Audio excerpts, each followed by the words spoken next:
Waktu mimpi kita dapat ancaman-ancaman, risau gelisah, itulah neraka. Maka sebenarnya surga neraka itu bisa kau rasakan di dunia ini. Sebagaimana Allah berfirman di dalam surah Hud ayat 106 sampai 108. Jadi siapa yang hatinya gelisah, tempatnya neraka. Setiap tarikan napasnya resah gelisah, maka dia akan kekal di dalamnya. Adapun sebagian mereka yang hatinya bahagia, tempatnya ada di sorga. Kekal dia di dalamnya selagi masih ada langit dan bumi. Nah, jadi orang-orang yang sudah dapat hidayah itu, dia mikirkan tentang akhiratnya, mikirkan tentang kematian. Maka yang paling penting itu, janganlah mati sebelum pulang. Yang lebih dulu tuh mati atau pulang dulu, Pak? Ya? Pulang dulu. Apa maksud pulang itu? Cari jalan pulang sebelum mati. Ya ayyuhallazina amanu taqullaha haqqa tuqatih wa la tamutunna illa wa antum muslimun. Hai orang-orang yang beriman, bertakwalah kalian dengan takwa yang sungguh-sungguh. Jangan kau mati sebelum engkau mengenal Tuhan. Jadi kita disuruh hidup di dunia ini cuma satu tujuan, untuk mengenal Dia. Wa ma khalaqtul jinna wa insa illa liya'budun. Tidak kuciptakan jin dan manusia itu hanya untuk mengenal. Mengenal Dia yang menciptakan kita. Bukan ngejar dunia, bukan kenal dunia. Dunia ini hanya fasilitas kita untuk mengenal Dia. Man kana fi hazi ama fa huwa fil akhirati ama wa adullu sabila. Barang siapa yang buta di dunia ini, kata Allah, maka dia akan buta nanti di akhirat dalam keadaan tersesat dari jalannya. Nanti kalau kita mati itu 4 alam yang akan kau lalui. Yang pertama alam ruh, alam ruhiyah. Ini akan kau lewati. Yang kedua, engkau akan mengalami alam siriyah. Kemudian nuriyah. Kemudian uluhiyah. Baru yang disebut inna lillahi wa inna ilaihi raji'un. Alam ruhiyah ini, nanti Pak, kalau mati ini kan Nabi yang berbicara nih. Di dalam kitab Ar-Ruh, itu apabila kita meninggal dunia, itu kau akan masuk ke alam yang sangat gelap. Dan engkau tidak pernah tahu mana depan, mana belakang, mana atas, mana bawah, kiri, kanan, tidak tahu. Karena kita tidak berada lagi di alam gravitasi. Kita memang tahu depan, belakang, atas, bawah, samping, kiri, kanan. Karena ada gaya gravitasi. Kita berada di dunia ini. Nanti kalau sudah meninggal dunia, ruh kalian itu berada pada ruh, alam ruh itu gelap. Disuruh oleh Allah maju kau, jalan. Kita bingung jalan kemana. Sementara tak ada cahaya sedikit pun yang kita bawa ketika mati. Akhirnya apa? Naik ke atas tidak bisa, turun ke bawah tidak ada tempat. Akhirnya ngantuk. Yang disebut ruh gentayangan. Itu kadang-kadang dia berada di rumah kosong, di pohon-pohon. Itu apa? Ruh yang gentayangan. Mau naik ke langit, tak ada jalan. Mau turun, tak ada tempat, gentayangan. Nah, jangan begitu, Pak. Jangan begitu. Kenapa kita seperti itu gelap? Kenapa kita itu ketika mati di alam ruh itu kita melihat, memandang di alam itu gelap? Karena kita ketika di dunia belum membersihkan jiwa. Tazkiyah an-nafs, kita tidak membersihkan jiwa. Jiwa ini jadi rabun, jiwa ini jadi gelap. Kita tidak menghindari sifat-sifat dan perbuatan yang rendah-rendahan itu. Iri, dengki, hasut, marah, ujub, riak. Nah, itu menutup jalan kita ketika mati. Nanti tertutup jalan cahaya itu jadi gelap. Yang menutup itu kita sendiri ketika di dunia ini. Dan kita tanpa sadar sering melakukan itu, dosa-dosa, perbuatan buruk, perbuatan rendah itu, tidak secara tidak langsung kita telah menutupi jalan kita berjumpa dengan Allah. Terdinding.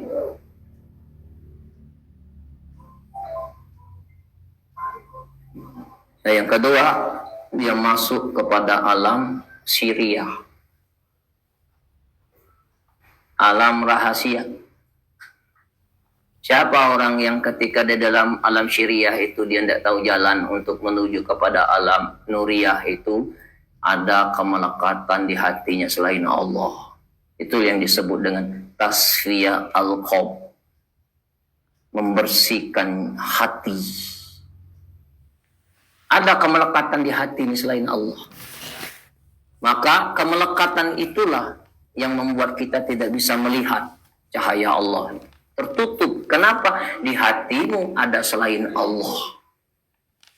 Yang benar itu hati ini tempatnya Allah bersemayam di hati orang yang beriman. Hasbi Rabbi jalallah ma fi qalbi ghairullah. Qalbun mu'minin baitullah. Jadi hati orang beriman itu rumahnya Allah. Jadi kalau hati ini ada sesuatu selain Allah, hati-hati. Kau tak sampai nanti kepada alam syiriahmu, tertutup. Nah ini perjalanannya Pak, ini Pak. Perjalanan kita nanti setelah mati. Kau akan menderita di sana. Itu perjalanannya panjang. Sampai menantinya hari kiamat. Hidup kita ini lebih sebentar dibandingkan penantian kita nanti kiamat. Nah jadi sadar-sadarlah Pak. Mumpung masih hidup. Sama bini di rumah korakor. Jangan ngelak bebala. Tahu sama uang di luar sana ucap kebaikan. Sama bini kau tangani. Jangan bini itu asal bapak-bapak tahu dia tuh setiap saat doa gitu. Ya Allah lindungilah laki aku nih. Panjangkanlah umurnya, murah ke rezekinya ya Allah. Tolong ya Allah. Kamu tidak tahu. Salah dikit ditangani, salah dikit dibentak. Kalau lihat rezeki kita murah itu, kau senangkan istri. Kau senangkan istri, rezekimu diangkat oleh Allah. Istri, ibu, bapak, orang tua maksud kalau masih ada. Sama orang tua jangan pelit, Yul. Baik-baik. Kita ini terbalik. Sama wong cabaiknya, apalagi sama bini wong. Tahu sama bini wong, baik nih dapat muat ke kopi, makasih yuk ye. Makasih mbak Kau sama bini kau yang tiap hari muat kopi tak pernah kau ucapi terima kasih. Itu namanya kita nih bohong. Nah, bini di rumah itu sering-sering pandang wajahnya.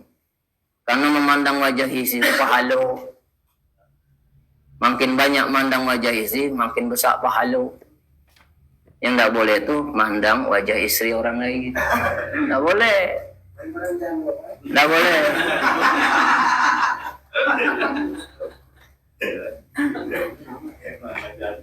Tidak boleh. Karena apa? Itu akan menutup mata hatimu. Nah, bagi ibu-ibu sama laki hargai perjuangan laki itu. Jangan yang dalam otak kamu itu duit. Kapan laki balik tak bawa duit, merengut. Laki-laki sayangi istri, perempuan hargai suami. Jangan saling menyakiti dalam rumah tangga itu. Sorganya kita di dunia ini baiti jannati. Rumahku adalah sorgaku. Di mana lagi sorga bagimu itu kalau tidak dalam keluarga itulah. Jadi akor-akor.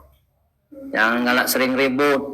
Kapan sering ribut rezeki kamu jauh. Balak mudah datang dan mudah kena penyakit. Kalau kamu nak umur panjang akor-akor itu gini.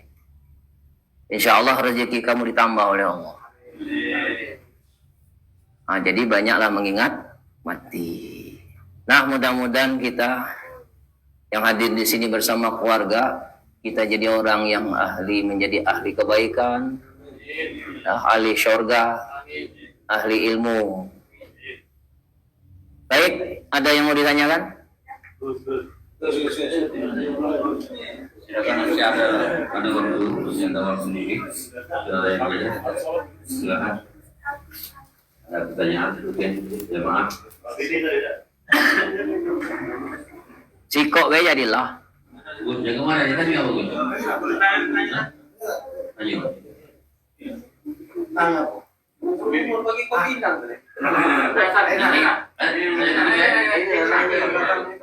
Nah itu Bapak. Silakan Pak. Waalaikumsalam. Laju.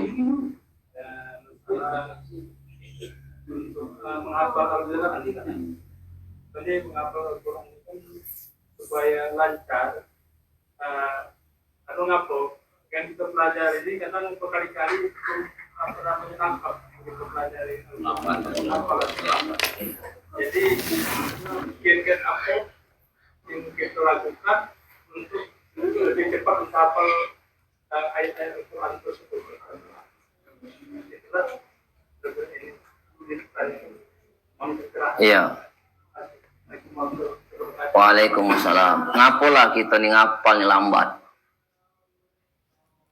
Ngapola kita nih kalau macu itu bulang-bulang tidak masuk-masuk.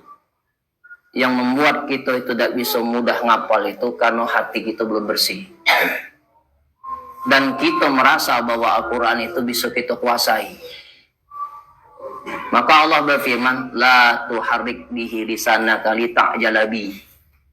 Janganlah engkau terburu-buru membaca Al-Quran ingin menguasainya. Inna alaina wa Qur'ana. Sesungguhnya kamilah yang meletakkan Quran itu di hatimu. Fa iza qara'nahu fattabi. Apabila kau telah membacanya, fattabi. Ikuti, amalkan. Kenapa kita sulit menghafal? Karena kita membaca tak ngamal. Jadi usahakan kalau kita baca, pahami, amalkan. Nah itu akan lekat menjadi darah kita mengalir. Jadi kita ini bukan dituntut cuma untuk menghafal, tapi dituntut menghafal, menghayati, memahaminya, dan mengamalkannya. Nah itu lekat ya. Maka kita ini biasanya Pak, kalau sholat itu kan kita ini punya surah-surah oncak. Ya jadilah. Kapan maju kulu. Nah itulah yang melekat di hati kita. Itu kenapa? Kita paham artinya. Maka susah lupa. Al-Fatihah sama itu melekat. Susah lupa. Kenapa? Sudah menjadi mendarah daging. Nah jadi intinya satu, bersihkan dulu hati. Luruskan niat. Kedua, yang meletakkan Quran di hati itu Allah. Kita yang ngapal bisa banyak hafal itu bagian tuh. Ada orang yang tidak punya bagian ngapal itu tidak bisa. Ngapalkan Al-Kafirun itu setengah mati. Terbulak balik, ujung-ujung lakum dinukum waliyadin. Itulah yang kita ingat. Nah jadi Pak, bersihkan hati, kemudian berdoa kepada Allah. Mudah-mudahan kita ini diberikan oleh Allah kemudahan untuk memahaminya. Doa itu cuma sekadar pelengkap. Intinya itu adalah izin dah Allah itu buat kita banyak hafal. Hati-hati. Kenapa? Allah tahu. Biasanya Allah itu tahu takaran kita. Kenapa kita tidak diberikan banyak hafalan? Nih orang kalau banyak hafalan ini sombong. Maka dibuatlah hati kau tuh ngapal apal-apal. Akhirnya minder. Akhirnya rendah hati. Ini orang Allah tahu sifat kita nih Pak. Maka orang-orang yang diberikan hafalan Quran itu hati-hati. Belum tentu tuh nikmat. Bisa jadi itu ujian buat dia. Nah, masuk ya? Nah itulah Pak ya. Ya kita sambung lagi insyaallah kalau tidak ketemu lagi insyaallah. Wallahu a'lam bishawab. Wassalamualaikum warahmatullahi wabarakatuh. A'udzubillahi minasyaitonir rajim. Bismillahirrahmanirrahim. Alhamdulillahi rabbil alamin hamdan syakirin hamdan yuwafi mizah. Ya Rabbana lakal hamdu kama yakal karim wa azimi sultanik. Allahumma shalli wa sallim ala sayyidina Muhammad wa ala ali sayyidina Muhammad. Ya Allah, telah Engkau saksikan semua apa yang kami lakukan pada siang hari ini. Tidak ada kata-kata